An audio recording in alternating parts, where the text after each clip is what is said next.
Also in Panama City to give us an update on the investigation is Deputy Police Chief Robert Colbert. Deputy Chief, good morning, sir.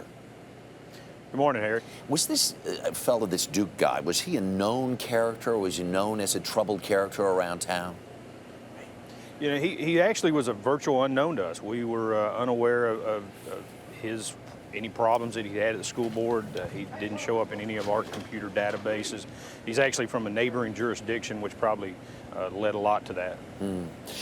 We're hearing a story that as he entered the building there, he encountered a group of ROTC kids who had just been in there for the presentation of the colors, and the ROTC cadets had rifles with them.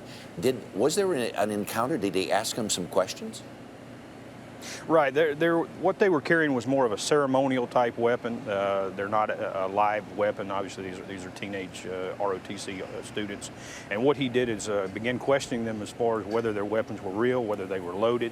And what we believe is that at that point he was conducting his own intelligence gathering mission prior to going inside the school board. Wow. What do you know about his sort of internet life? He had this web page, and I guess he was not the only one who was sort of reveled in this anti-government kind of talk and sort of anti-government think.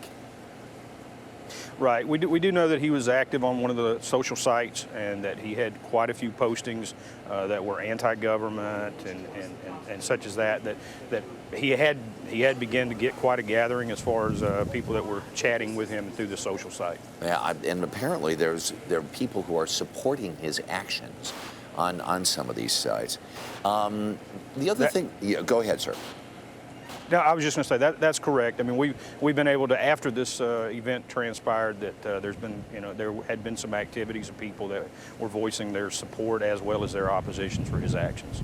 Talk a little bit about Mike Jones and the job he did. He's the safety director there for you guys. Phenomenal job. I said it earlier. Because of the actions of Mike Jones, there's going to be quite a few families that are going to have their loved ones with them this Christmas. You can't say it any better than that. Deputy Chief Robert Colbert, thank you very, very much for your time this morning. Thank you. So happy this story ended the way it did. Thank you very much. Take care.